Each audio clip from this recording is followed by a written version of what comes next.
It's less than 24 hours until we head off to Europe for 6 weeks, and we have one rather big problem with the van to fix: the toilet flush. It's currently doing absolutely nothing. It's giving me no flush indicator at all. So we've got to fix it before we head off, because otherwise it's going to be a long 6 weeks with no flushing toilet. So let's take a look and see if we can please figure out what the hell is going on. Okay, so with these Thetford cassette toilets, there seems to be two main problems. The first one is the fuse has blown.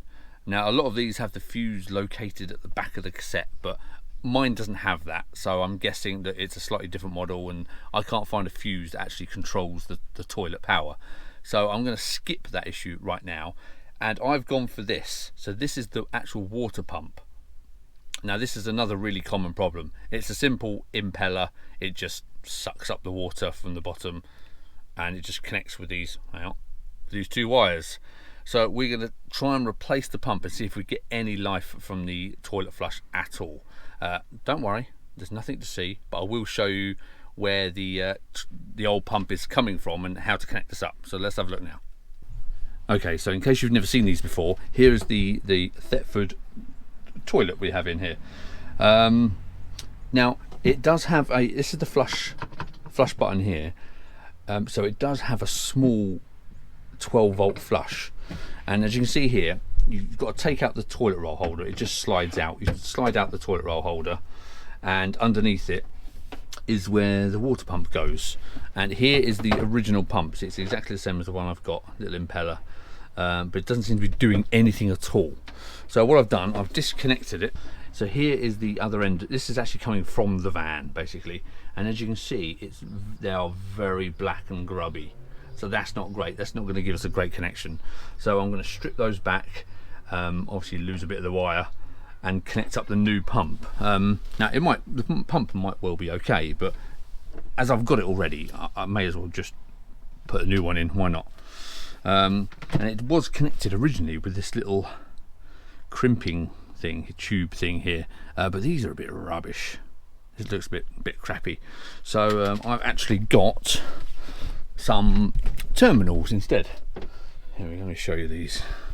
So I've just got some little terminals. Now, these are probably not the best thing to be using in a watery area, but it's, like I say, 23 hours or whatever it is now before we leave. So this is all I've got right now. So I've got these. This was like 80p for the whole strip, so that's all right. So let's connect them up and see if we get any power on the pump. Okay. Right, okay, so I've connected those two cables up now. You see it there, and I've taped it to the top of this because it was just loose down in the bottom there before.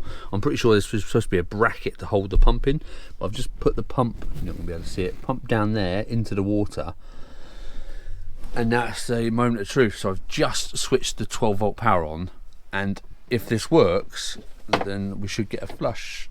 Oh my god. Get in there! Yes!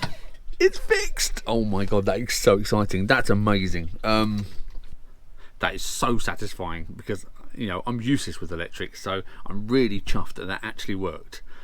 So I don't know whether that was actually the pump that was the problem, or if it was just the connections that were done really crappy. But who cares? Who knows and who cares? Because I fixed the flush.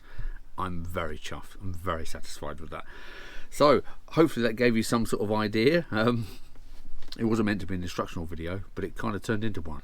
So we're ready to go. Everything on the van now works. It's fully functional, which is incredible. And we leave tomorrow, just in time. See you next time.